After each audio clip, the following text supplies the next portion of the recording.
All right, it's your boy Boss Cowboy. I'm getting ready to give you a measured Kool-aid response to the press conference of training camp. Obviously, the kickoff press conference is what everybody kind of looked to.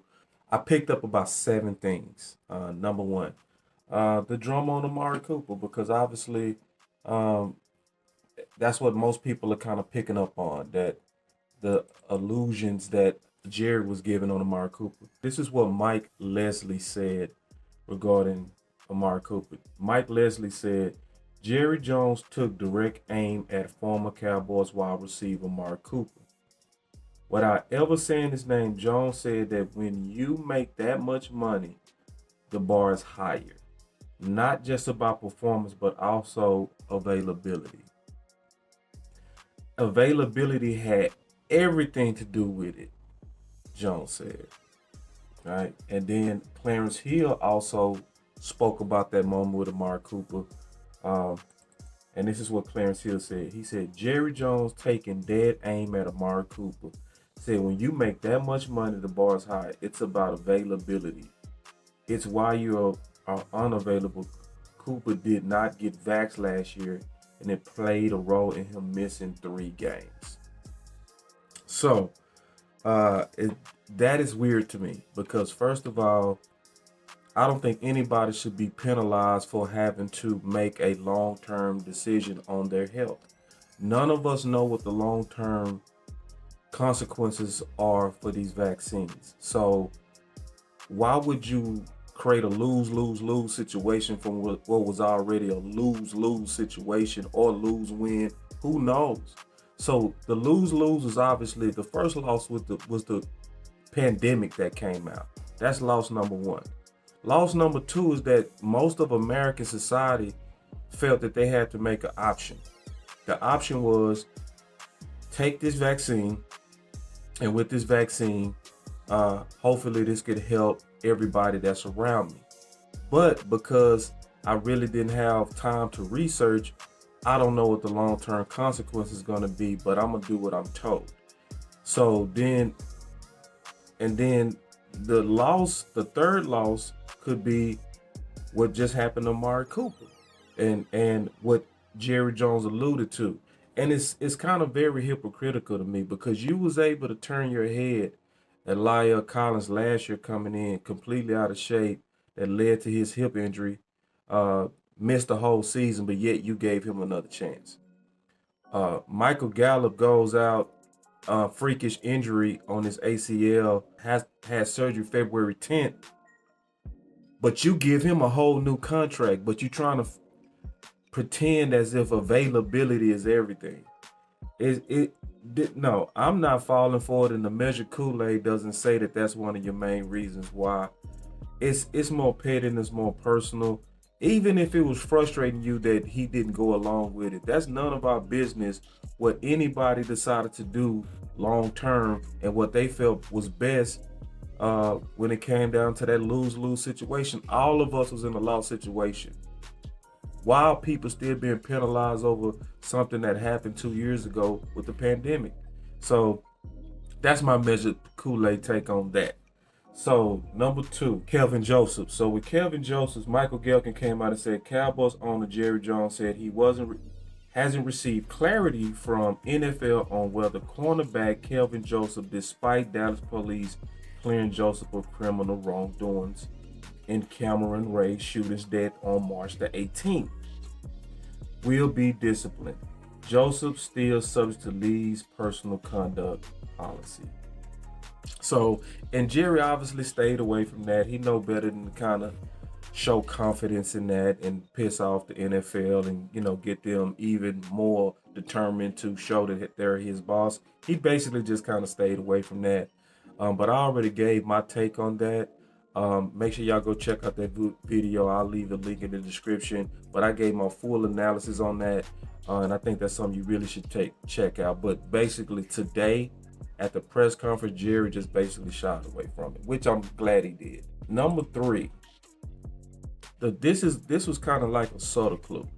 So RJ Ochoa, he put out where Stephen Jones, he said he will continue to look for ways to improve our roster and to make this team better. So The good thing about that is it's a lot of concerns about still ways to improve this team. Obviously, I've been very heavy on linebacker, and it's a lot of people that's interested in Anthony Barr. What he basically said and what Steven basically said is he gonna want to see what these young guys could do before he go out and spend any more money. That's basically what he's saying. And there's obviously pros and cons to that. See, because financially that's smart because you want to see what these young guys can do, at least get your eyes on them in your facility before you make a decision on anybody else. But the issue is when you take long to bring people in, that also take them longer to get acclimated to the season. So same thing that happened with Malik Hooker.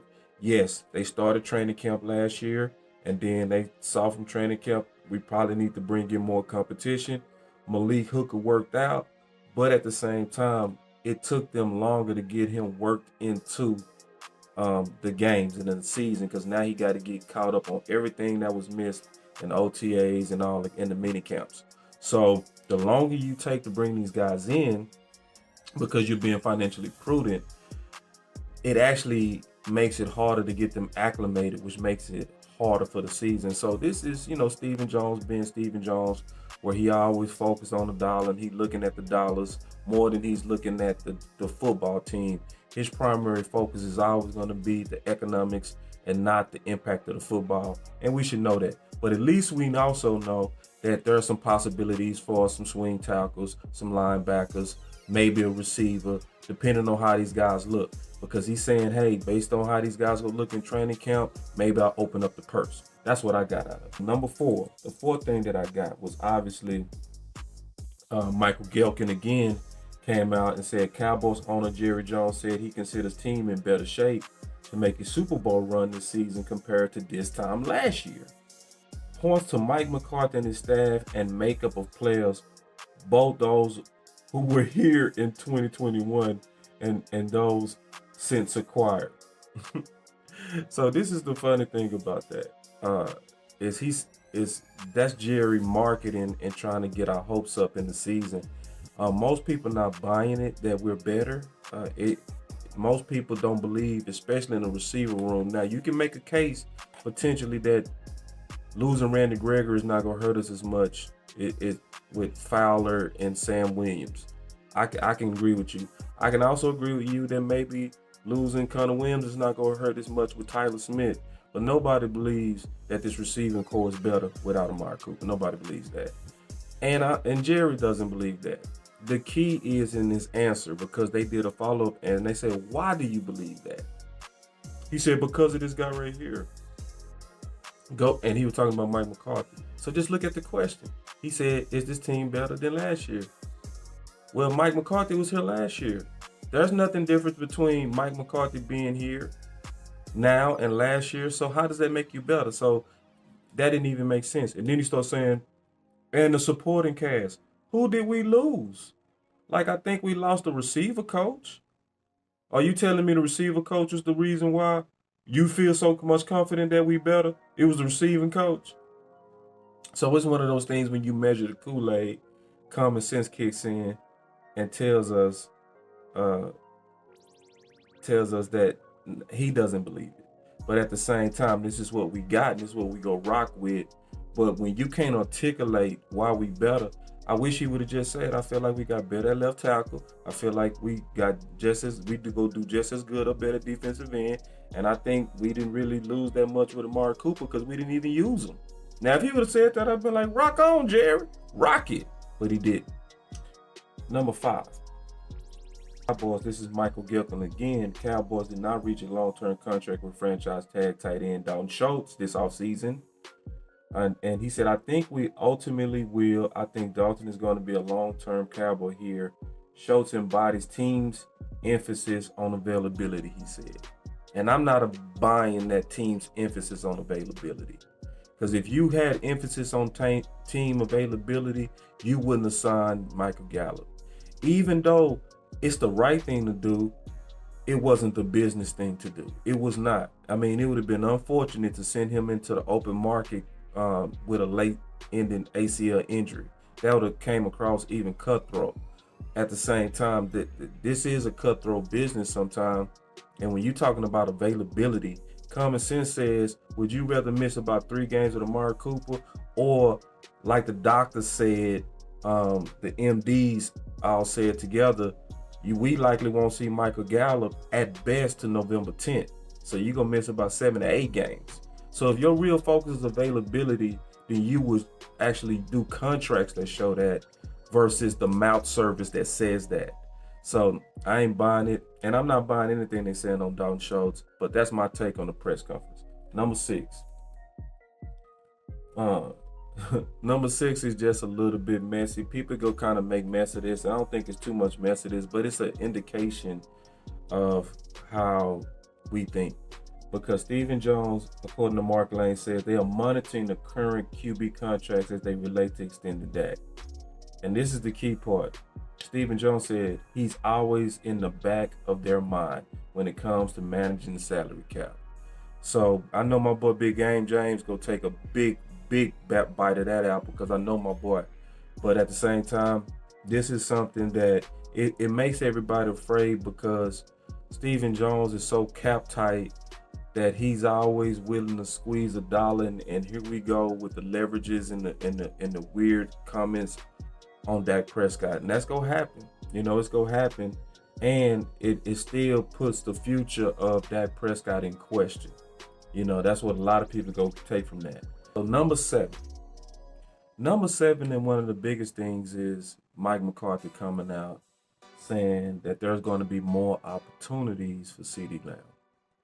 So now what we're hearing is CeeDee Lamb is going to get a lot of more opportunities at the Z receiver, which Mike McCarthy continues to call the Jerry Rice role. So now what they're communicating is that they figured out how to use a number 1. So last year, they didn't know how to use a number 1. What they're saying this year is we're going to give this year the number 1 of proper targets. That's what they basically saying. Well, that's actually good news because that's actually moving the offense back to common sense, which it was not in common sense last year. Last year, they was taking their number 1, Amari Cooper, and treat him like a system receiver or just a piece of a puzzle. They was also doing that to CeeDee Lamb. Now it looks like Mike McCarthy has really got his voice in there to where we're going to start really trying to feature this number 1. Well, for those of us who've been keeping an eye on that, that's fantastic news. And I'm so happy that we moving in the direction of common sense with Mike McCarthy on actually properly and aggressively, hopefully, targeting your number 1. So altogether, man, when I sum up the press conference, it was the typical Dallas Cowboy press conference, corporate America-ish, where you can see the 2 sides and the 2 faces to their takes and their opinions. Because like Jerry Jones talked about availability being important, and he also talked about, as I conclude this, he also talked about how bad do you want it? And he was referring to players. Like, so the players that you got rid of, you basically questioning how bad they want it. Well, sometimes we can question how bad do you want it, because are we asking to you, Jerry and Steven, is when it comes to contracts, don't throw your best players under the bus. You didn't do that with Schultz this time, but you did it with Dak, you did it with Zeke, you did it with Tank, you did it with Cooper. Like, the public always heard about what y'all feelings was about our best players. We heard about why y'all didn't like Amari Cooper. Y'all devalued him and got only a 5th rounder because y'all kept talking. So how bad do you want it? Do you want it bad enough to stop making publicity money and giving fuel against your players when you're trying to trade them? We got a 5th rounder for Amari and we didn't get nothing for Lael. But it was more so because y'all kept talking. And you was talking about your head coach making job offers to Dan Quinn in the offseason and then making it public. So it was corporate America-ish, to where it's that same stuff we always see with corporate America, to where they have these high standards for their employees, but they don't hold themselves to the same standards. But but this is the family we in. If you're in the Dallas Cowboys and you rooting for this team, you also understand that this is a corporate team. This is a corporate America team where it's not gonna be fair. And them bosses that write the checks will have different standards on them that they have on their players, and they gonna hold their players to a higher standard than they do themselves. But that's the measure Kool-Aid of the press conference. I hope everything kind of broke down to you. I want to condense it in case you missed it, and then obviously give Boss Cowboys take on it. But y'all stay up, man. I'm continue to give this measure Kool-Aid at the measure Kool-Aid report, and y'all stay up. Peace.